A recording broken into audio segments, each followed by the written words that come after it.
انسان بیوی پہ خرچ کرے نہ کرے، بچوں پہ خرچ کرے نہ کرے، خادم اور متحدی میں کام کرنے والوں پہ خرچ کرے نہ کرے، اپنے اوپر اپنے تو خرچ کرتا ہی ہے۔ اوپر جی اپنی جان بچانے کے لیے بھی انسان کو کچھ خرچ کرنا پڑتا ہے۔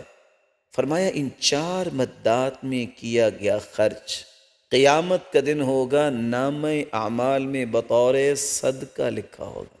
بیوی کے لیے خرچ کرنا، اس پر خرچ کرنا، گھر والوں پر خرچ کرنا، یہ صدقہ شمار ہوگا، لیکن کیا اس کی کوئی لمٹ بھی ہے؟ کوئی اس میں اسراف اور تبذیر بھی ہو سکتا ہے کہ جتنا مرضی خرچ کر دیا جائے؟ دیکھیے رسول اللہ صلی اللہ علیہ وسلم نے دو اصول سمجھائے ہیں، جی قرآن نے بھی یہی بیان کیا ہے، ان المبذرین کانوا اخوان الشیاطین۔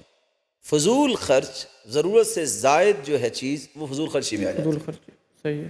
آج کل دیکھا گیا ہے کہ معاشرے کے اندر ضروریات سے ہٹ کر جو مکملات ہیں، تحسینات میں انسان چلا گیا ہے۔ جیسا کہ ہند رضی اللہ تعالیٰ عنہ اللہ کے رسول صلی اللہ علیہ وسلم کے پاس آئی کہ ان ابا سفیان رجل شحیح، کہ میرا جو خامد ابو سفیان ہے بڑا بخیل آدمی ہے، لا یعطینی ما یکفینی ولدی، اتنا بھی مال مجھے نہیں دیتا کہ میرے بچوں کے لیے مجھے کافی ہو جائے، افآخذ منہ وہو لا یعلم، اگر میں چپکے سے اس کی جیب سے لے لوں تو رسول اللہ صلی اللہ علیہ وسلم نے کیا فرمایا؟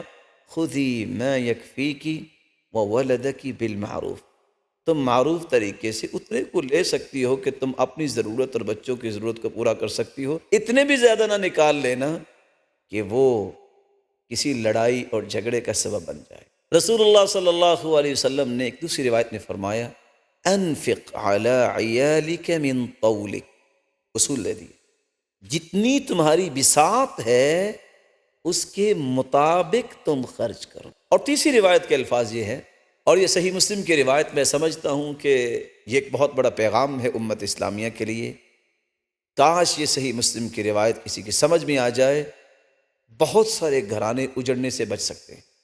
اور روایت کیا ہے؟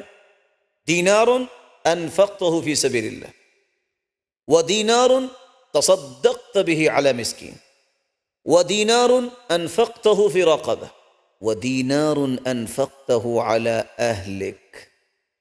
چار دیناروں کا تذکرہ ہے، ایک تم نے اللہ کی راہ میں خرچ کیا، ایک مسکین پہ خرچ کیا، اور ایک گردن کو آزاد کرنے کے لیے خرچ کیا، اور چوتھا دینار تم نے اپنی اہل و عیال پہ خرچ کیا۔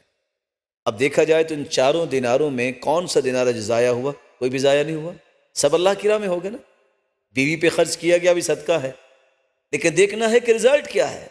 اعظم اجرا الذي انفقته على اہلک، ان چاروں دیناروں میں سب سے زیادہ اجر کا باعث جو دینار ہے وہ ہے جو تم اپنی بیوی پہ خرچ کرو۔ سبحان اللہ۔ تو اس حدیث سے یہ پتہ چلا وہ لوگ جو مال کو جمع کرنے اور سیونگ کے چکر میں رہتے ہیں اور اپنے اوپر بھی خرچ نہیں کرتے اور کہتے ہیں بس کوئی بات نہیں گزارا کرو، اور کچھ کھانے کو بھی نہیں اور کچھ پہننے کو بھی نہیں، یہ حقیقت میں اپنے گھروں کو اپنے ہاتھوں سے اجاڑنے کی پلاننگ کر رہے ہیں۔ یہ مال حقیقت میں انسان کی خدمت کے لیے ہے۔ اگر انسان اس کا خادم بن جائے، ہر وقت سینتا رہے اور اس کو گنتا رہے، کیا فائدہ ہوا؟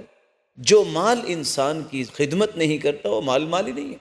اللہ کے رسول صلی اللہ علیہ وسلم نے جو بات بیان کی ہے نا، لیس الغنى عن کثرت العرض ولکن الغنى غنى النفس، مالدار انسان مال سے نہیں بنتا، دل سے بنتا۔ کتنے لوگ ہیں جن کی جیبوں میں کچھ نہیں ہوتا، مسکراتے پھر رہے ہوتے ہیں جیسے بادشاہ ہیں، اور کتنے کروڑوں کے مالک ہوتے ہیں وہ اپنے اوپر بھی خرچ نہیں کرتے، پتہ کیا چلتا ہے؟ بس جی وہ جوڑ رہا ہے۔ اور یہی بات اللہ کے رسول صلی اللہ علیہ وسلم نے سمجھائی تھی کہ تم میں سے اکثر لوگ اپنے وارثوں کے لیے مال جمع کرتے ہیں اور لوگوں کا مال اسے زیادہ پسند ہے۔ صحابہ نے پوچھا کون ہے جو لوگوں کے مال کو پسند کرتا ہے؟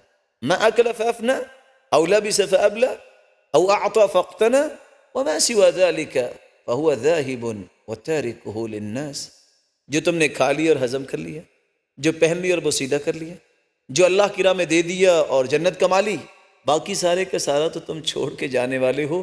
وہ تو لوگوں کے لیے تم محنت کر رہے ہو، وہ تو تم وارثوں کے لیے ہی جمع کر رہے ہو، تو تمہیں وراثت سے محبت زیادہ کیوں ہے؟ تمہیں تو محبت اس سے ہونی چاہیے جو تیرے پاس موجود ہے۔